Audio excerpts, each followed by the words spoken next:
Bonjour et bienvenue dans cette vidéo. Aujourd'hui, on va voir le cours numéro 1 de la matière qualité, environnement et sécurité. C'est une matière qui existe en Master 1 toxicologie à l'université de BBA. Le cours est intitulé Origine et forme de l'eau. Soyez ici.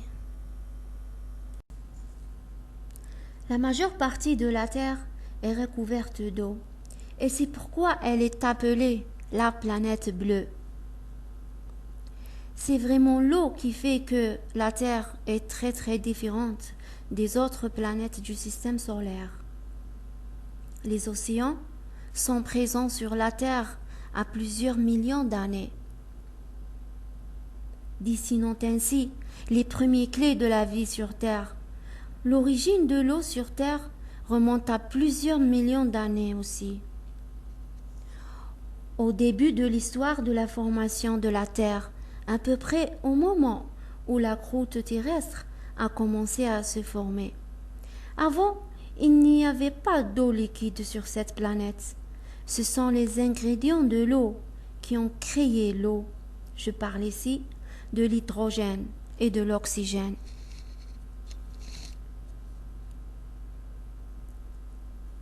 Cela a commencé lorsqu'une activité volcanique intense a libéré beaucoup de gaz volatiles et les nuages d'eau se sont formés. La théorie scientifique propose qu'il y ait des pluies pour de longues années et ainsi les océans se sont formés. Les chercheurs pensent que presque toute l'eau que nous trouvons aujourd'hui dans les océans, les lacs, les cours d'eau, l'atmosphère et le sous-sol a été dégazée à cette époque. Cette masse d'eau a fait l'objet d'un cycle et d'un recyclage tout au long de ces siècles. L'eau connue, eau fossile, qui se trouve dans les deux roches sédimentaires et l'eau magmatique émanant du manteau profond, sont les preuves majeures de ses origines et évolutions.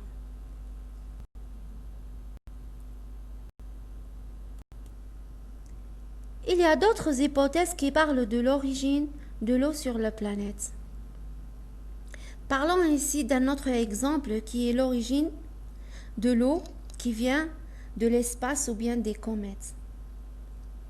Une équipe de scientifiques ont relancé le débat sur l'origine de l'eau terrestre dans la revue Astronomy and Astrophysics.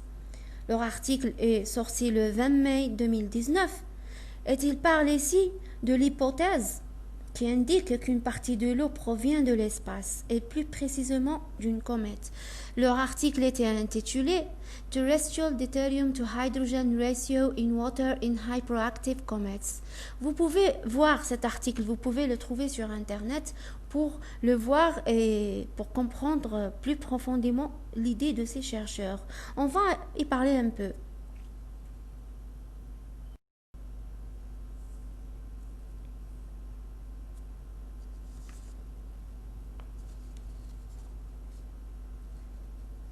Avec leur noyau glacé, les comètes intéressent les scientifiques depuis longtemps pour comprendre d'où vient l'eau sur Terre. Pour savoir si les comètes ont pu apporter l'eau sur Terre, on peut étudier le rapport deutérium sur hydrogène noté D sur H. Le deutérium est une forme d'hydrogène plus lourd. Il a été produit lors du Big Bang.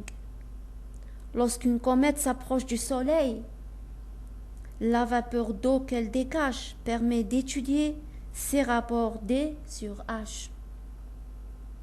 Jusqu'à aujourd'hui, ces mesures permettaient de dire seulement une chose, que les comètes n'ont apporté que 10% de l'eau terrestre. Ça veut dire lorsqu'il y avait un bombardement de ces comètes sur Terre, elle a apporté 10% de l'eau sur Terre. Ou bien 10% de l'eau qui existe sur Terre. Une autre équipe scientifique de chercheurs sont apparus cette année, juste cette année, en 2020. Et ils ont parlé d'une nouvelle hypothèse.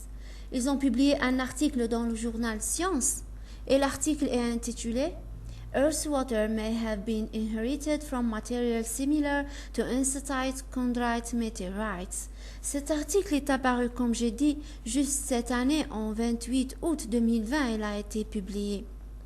Ces chercheurs ont mis en évidence que la source de l'eau sur Terre peut être des météorites qui abritent la Terre. On va entendre un peu leur avis. Les océans, les fleuves, les réserves glaciaires. Notre Terre en abrite plus de 1000 milliards de kilomètres cubes. Cette eau qui nous entoure, d'où provient-elle? En 2020, des chercheurs du CNRS ont apporté des éléments de réponse. Laurette Piani et Yves Marocchi, cosmochimistes, ont publié un article qui a bousculé nos théories sur la question. La Terre, elle s'est formée dans le système solaire interne, là où il n'y a pas de glace. Et donc, quand elle s'est formée, elle était sèche. Sauf qu'aujourd'hui, en fait, il y a plein d'eau sur Terre. Donc, comment on apporte cette eau? Et donc, la théorie avant notre article, c'était de dire, on forme la Terre dans les zones internes qui sont sèches, et puis on fait venir des corps hydratés et humides de la partie externe qui viennent s'écraser sur Terre pour amener l'eau. Donc, c'était un modèle en 2 temps. On formait une première Terre sèche, et ensuite, il fallait amener de l'eau des zones externes du système solaire. Et si finalement l'eau était présente sur la Terre depuis ses débuts? C'est en tout cas la conclusion des 2 chercheurs qui se sont intéressés à la formation de la Terre et sa composition chimique primaire. Plus précisément, ils ont étudié les propriétés des météorites qui se sont imbriqués et ont composé la planète que nous habitons. Un type de météorites, les chondrites à enstatite, leur ont permis de remonter le temps jusqu'à la naissance de la Terre. Ces chondrites à enstatite, elles ont une particularité vraiment importante. C'est que du point de vue de leur composition chimique fine, plus exactement de leur composition isotopique, de plein d'éléments différents, éléments chimiques différents, ces météorites, les chondrites à enstatite, elles ressemblent aux roches terrestres. Et c'est celles qui ressemblent le plus aux roches terrestres que l'on connaisse. En fait, on étudie les chondrites parce que c'est vraiment des objets qui se sont formés dans les 5 premiers millions d'années du système solaire et qui depuis n'ont pas changé. Donc on a vraiment en gros... Les chondrites, c'est des livres d'histoire de la formation du système solaire. Il faut juste apprendre à les lire. Et pour pouvoir les lire, on a ces machines qui permettent d'aller mesurer in situ la composition chimique et isotopique des minéraux. L'oxygène est généralement présent dans les minéraux qui ont composé la Terre. Mais pour former de l'eau, il doit se coupler avec de l'hydrogène. Pour mesurer la concentration d'hydrogène présente dans les météorites, on utilise une sonde ionique, un appareil qui génère un faisceau d'ions et permet des prélèvements très précis, de l'ordre du micromètre. Grâce à cette machine, les scientifiques analysent un minuscule fragment de météorite. Leurs relevés tendent tous vers la même conclusion. Il y a dans ces roches suffisamment d'hydrogène pour expliquer une bonne partie de l'eau qu'il y a sur Terre, en termes de quantité, et donc elles pourraient avoir vraiment contribué de façon significative à la présence d'eau sur Terre, mais plus exactement même dans la Terre. Et en fait, sur Terre, on a évidemment de l'eau en surface que nous, on voit et on a l'impression qu'il y en a beaucoup. Si on rapporte cette eau de surface au volume total de la Terre, ça ne fait pas tellement. Mais par contre, on sait qu'à l'intérieur de la Terre, il y a aussi de l'eau présente dans les roches. Alors, ce n'est pas de l'eau liquide, c'est de l'hydrogène, de l'oxygène qui est présent dans les roches. Et quand on regarde la composition chimique et isotopique de cette eau dans les roches, cet hydrogène dans les roches, il est très proche de celui qu'on a dans les chondrites à enstatite. Dès sa création, notre planète bleue aurait donc possédé tous les éléments pour créer de l'eau. Au-delà des ressources aquatiques que nous connaissons aujourd'hui, la présence de molécules d'eau aurait eu un impact fondamental sur la forme qu'a pris la Terre. Aujourd'hui encore, l'eau continue à être le composé principal dans la biosphère. Il existe dans tous les segments environnementaux de la Terre et elle constitue encore de nos jours la majeure partie. On peut trouver sur Terre des biomes aquatiques qui se divisent en biomes marins et des biomes dulcicoles, donc entre les eaux salées et les eaux douces. Pour ce cours qui parle des biomes aquatiques, je vous ai dit de voir le 2e cours du module Plantes et environnement pour en savoir plus. On va pas se concentrer sur ce point-ci dans cette présentation, d'accord? Les chercheurs ont divisé l'eau en 2 types, une eau bleue et une eau verte. Les eaux bleues sont directement associées aux grands écosystèmes aquatiques. Autrement dit, ils sont associés au biome. On peut dire que les océans représentent les eaux bleues. Ils s'écoulent dans les masses d'eau de surface et les aquifères. Par contre, l'eau verte est celle qui alimente les écosystèmes terrestres et les cultures pluviales à partir de la zone d'humidité du sol. Donc l'eau verte est celle qui existe à la surface du sol beaucoup plus. Et c'est l'eau verte qui s'évapore des plantes et des surfaces d'eau dans l'atmosphère sous forme de vapeur d'eau. Donc aussi, la vapeur d'eau qui existe dans l'atmosphère constitue une partie de l'eau verte.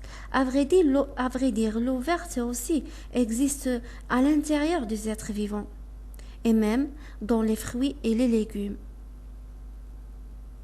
Donc, on voit que l'eau est disponible, elle est présente, elle existe là partout, même si encore l'homme dit qu'il y a un manque d'eau. Mais en vérité, l'eau existe partout. Il faut juste une bonne gestion de l'eau. L'eau se trouve dans les océans, se trouve sous la terre, à la surface du sol, dans les milieux où il est stocké, dans l'air et dans même les organismes vivants. Passons maintenant aux propriétés et caractéristiques de l'eau. L'eau est une substance vraiment unique. Elle possède un grand nombre de propriétés intéressantes. Elle en fait un support idéal pour la vie. L'eau est disponible sous des formes. Par exemple, la forme liquide, telle que les océans, les mers, les rivières, les lacs, etc. Sous forme solide, telle que les calottes glaciaires. Et sous forme même gazeuse, telle que la vapeur d'eau dans l'atmosphère.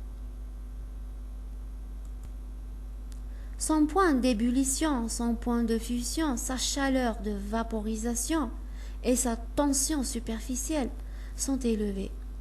Mais aussi, ces caractéristiques lui permettent d'exister sur ces trois formes. Qu'est-ce que je veux dire par cela?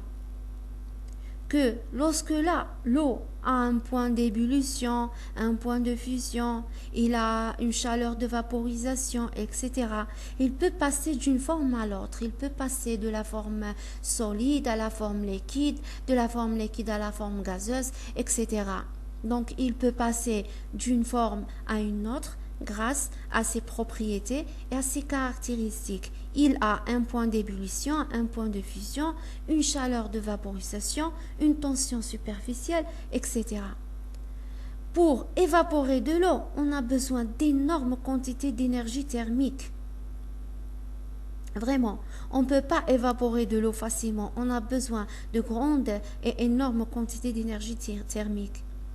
Et grâce à cette grande capacité thermique et à la présence d'eau sur toutes les parties de la Terre, c'est grâce à ça que les fluctuations extrêmes de la température locale sont évitées.